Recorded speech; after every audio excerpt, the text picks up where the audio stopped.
نگران پنجاب حکومت کا منشیات سے قابو پانے کا بڑا فیصلہ، تعلیمی اداروں کے طلباء کا بغیر بتائے منشیات کے ٹیسٹ کرنے کا فیصلہ، منشیات استعمال کرنے والے طالب علم ہو جائیں ہوشیار۔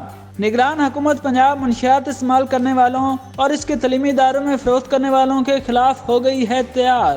گزشتہ دن ہونے والے ایک اجلاس میں نگران وزیر اعلیٰ پنجاب محسن نقوی نے نئی نسل کو منشیات کی لعنت سے بچانے کے لیے کیے بڑے فیصلے۔ نگران وزیر اعلیٰ پنجاب محسن نقوی نے منشیات کا دھندا کرنے والے ڈرگ ڈیلرز کے خلاف بڑے پیمانے پر مشترکہ کریک ڈاؤن کا حکم دیا ہے، جبکہ تعلیمی اداروں میں طلباء کی رینڈم اسکریننگ کا فیصلہ بھی کیا گیا۔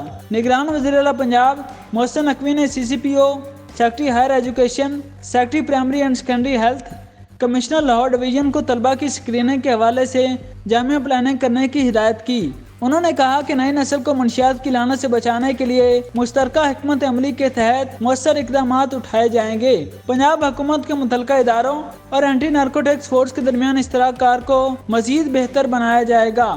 محسن نقوی نے آئس کے نشے کی روک تھام کے لیے بھی مؤثر اقدامات اٹھانے کی ہدایت کرتے ہوئے کہا ہے کہ آئس کی سپلائی، چین اور آن لائن دستیابی روکنے کے لیے جامع انداز سے کام کیا جائے۔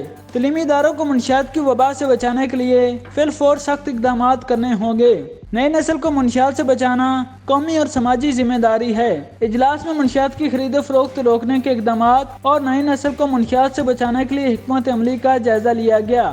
صوبائی وزراء Aamir Mir, SM Tanveer, inspector general police, additional IG special branch, narcotics control Punjab کے brigadier Rashid, CCPO secretary higher education, specialised health care and medical education, school education, primary and secondary health, excise اور taxation and narcotics control, social welfare, IG jail خانہ جات اور متعلقہ حکام نے اجلاس میں شرکت کی۔